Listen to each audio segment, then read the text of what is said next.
Salut, moi c'est Louisa. Je m'appelle Olivia. Salut, moi c'est Lucas. Je suis Fabien Sorin.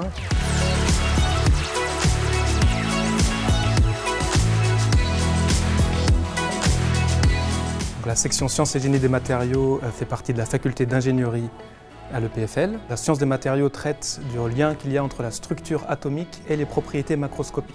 C'est une section qui va donner un apprentissage très généraliste. Vous allez faire des maths, de la physique, de la chimie pour comprendre ce lien entre matière, propriétés et les procédés pour mettre en forme les matériaux. On a un bon équilibre en théorie et pratique. On peut vraiment aller en labo, tester nous-mêmes avec notre propre main et voir si ça fonctionne en fait. Et ça, c'est vraiment génial. Et je me suis rendu compte qu'en matériaux, vraiment, on nous ouvrait un peu le regard sur tous les phénomènes de la vie de tous les jours. On commençait à comprendre pourquoi le ciel il est bleu, pourquoi en fait les choses sont comme elles sont. Et ça m'a beaucoup plu. La section matériaux, c'est vraiment une section familiale. C'est une petite section avec une bonne ambiance où tout le monde se connaît. Tous les événements qui sont organisés par les matériaux, on est peu pour les organiser, mais on fait des événements très gros.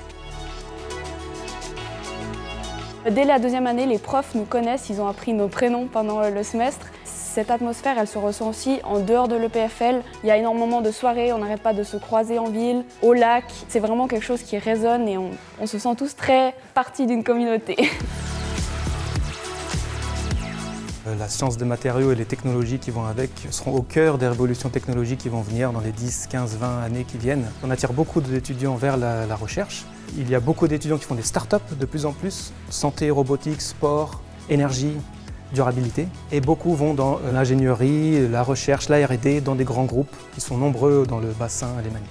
Je ne suis pas encore sûre de ce que je veux faire après mes études. C'est aussi pour ça que j'ai choisi la science des matériaux qui me laisse une liberté de choisir plus tard le domaine exact. Ce qui m'intéresserait pas mal, ce serait soit biomédecine, donc un peu imprimer des outils, des prothèses, des choses comme ça, ou bien toute autre chose plutôt dans le sport, donc avec des fibres de carbone, développer des équipements sportifs.